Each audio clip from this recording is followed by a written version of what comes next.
বুড়িগঙ্গা সহ রাজধানী ঢাকার চারপাশের নদীগুলোর দূষণ রোধে দ্রুত একটি সমন্বিত কর্মপরিকল্পনা প্রণয়ন এবং তা বাস্তবায়ন এবং কার্যকরে পদক্ষেপ গ্রহণের নির্দেশ দিয়েছেন প্রধানমন্ত্রী তারেক রহমান।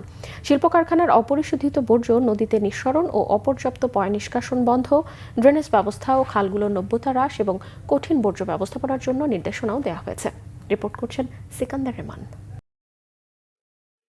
বুড়িগঙ্গা, তুরাগ, বালু, শীতলক্ষ্যা এবং রাজধানী সংলগ্ন অন্যান্য নদীর বর্তমান পরিবেশগত অবস্থা, দূষণের উৎস, বিদ্যমান চ্যালেঞ্জ এবং দীর্ঘমেয়াদী সমাধানের উপায় নিয়ে বিস্তারিত আলোচনা হয় বৈঠকে।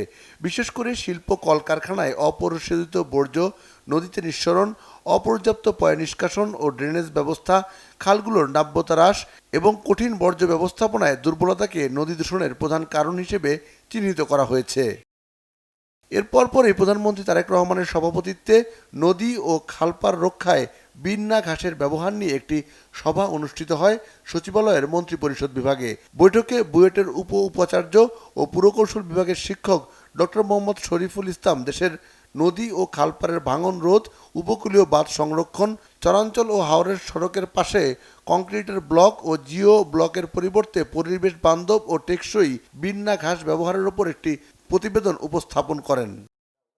এদিকে প্রধানমন্ত্রীর সঙ্গে সাক্ষাতের মধ্য দিয়ে স্বপ্ন পূরণ হলো রংপুরের গঙ্গাচড়া উপজেলার ৫ম শ্রেণীর শিক্ষার্থী অনুশ্রী রায়ের। গত ১৫ জুলাই বাংলাদেশ চীন মৈত্রী সম্মেলন কেন্দ্রে আয়োজিত জাতীয় প্রাথমিক শিক্ষা পদক ২০২৬ প্রদান অনুষ্ঠানে পদক গ্রহণের সময় অনুশ্রী প্রধানমন্ত্রীর উদ্দেশ্যে তার এক কর্মকর্তার হাতে একটি চিঠি তুলে দেয়। চিঠিতে সঙ্গীত চর্চায় সহযোগিতার জন্য একটি হারমোনিয়াম এবং প্রধানমন্ত্রীর সঙ্গে দেখা করার ইচ্ছার কথা জানায়।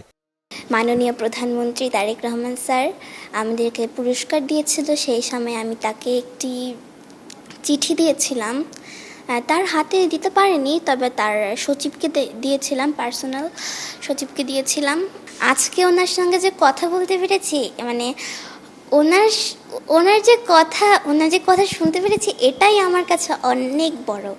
একই দিনে প্রধানমন্ত্রীর সঙ্গে সাক্ষাৎ করেন তাবিউল ইসলাম রাকিব নামে এক নিরাপত্তা কর্মী। রাকিব রাজধানীর কুড়িল বিশ্ব রোড এলাকায় একটি বেসরকারি ভবনের নিরাপত্তা প্রহরীর কাজ করেন। সিকান্দার রেমান, বাংলা ভিশন, ঢাকা।